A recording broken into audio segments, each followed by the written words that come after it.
ستاره دنبال دار، دوست دارم بی اختیار. بگو که دنیای منی، یه وقت ازم دل نکنی.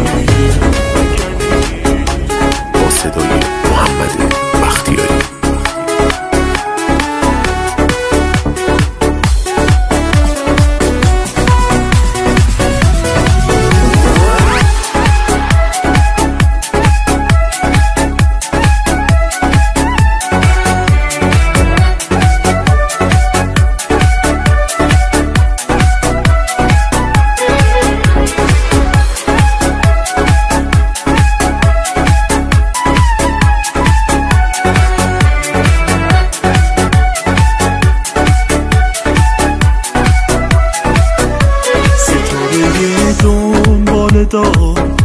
دوست دارم بی اختیار.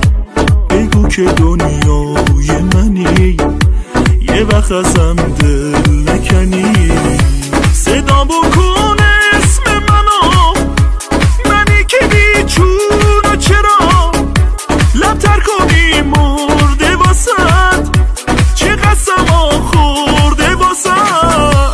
تو قلب من جای توه، همه چیزم واسه توه. وای ستاره دنبال دار، هیچ وقت منو تنها نذار، هیچ وقت منو تنها نذار.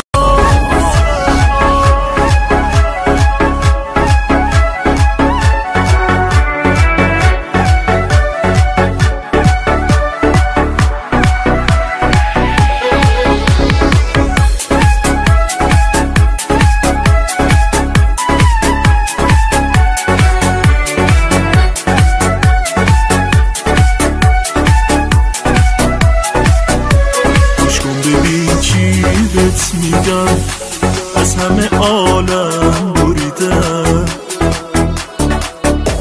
تو که بشینی رو برم، سختی روزا رو دیدم.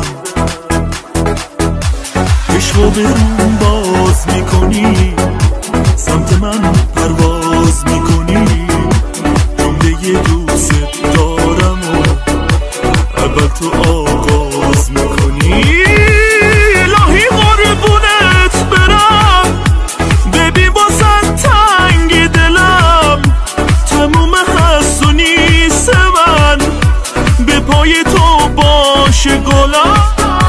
عشقو برون باز میکنی، سمت من پرواز میکنی. جمله دوست دارم و اول تو آغاز میکنی. تو به یک دو